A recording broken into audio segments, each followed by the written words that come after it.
जय महाराष्ट्र। हिंदू धर्मातील अतिशय महत्त्वाचा सण म्हणजे आपण दिवाळी। दिवाळीला खऱ्या अर्थानं शेतकरी राजा बळीराजा, दिन दिन दिवाळी आणि गाय म्हशी ओवाळी अशी संकल्पना सर्वांच्या आयुष्यामध्ये असते। परंतु ह्या वर्षीची माझ्या पनवेलकरांच्यासाठी एक वेगळी किंवा महाराष्ट्रातील जनतेसाठी एक वेगळी दिवाळी आहे।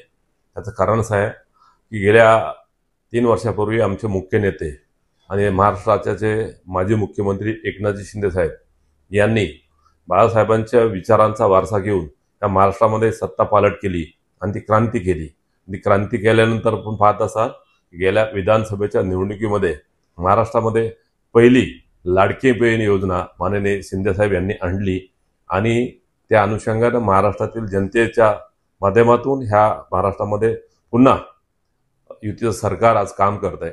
सरकारच्या माध्यमातून चांगल्या योजना येत असताना ही खऱ्या अर्थानं माझ्या पनवेल नगरीतील सर्व नागरिकांसाठी एक आनंदाची बाब आणि आनंदाची दिवाळी पहिल्यांदा साजरी करताय। म्हणून आमच्या सर्व शिवसैनिकांना ही दिवाळी खूप महत्त्वाची वाटते। आपण पाहत असाल माझ्या पनवेल नगरीतील बांधवांना मी आपल्या चॅनलच्या माध्यमातून अपील करतो की दिवाळी जरूर साजरा करा, परंतु आपण पाहत असाल की फटाके वाजवल्यानं प्रदूषण काय पद्धतीने प्रदूषण होत आहे। प्रदूषणाला आळा घालण्याचा प्रयत्न माझ्या सर्व नवयुवकांनी माता भगिनी करावा आणि सण साजरा जरूर करावा। मग त्याचा आनंद घेत असताना आपल्या लहान बालकांना मुलांना काही इजा होईल का फटाक्यापासून त्याची काळजी घ्यावी आणि जो आनंदाचा सण आहे तो आनंदाने साजरा व्हावा अशी आई जगदंबेला प्रार्थना करतो।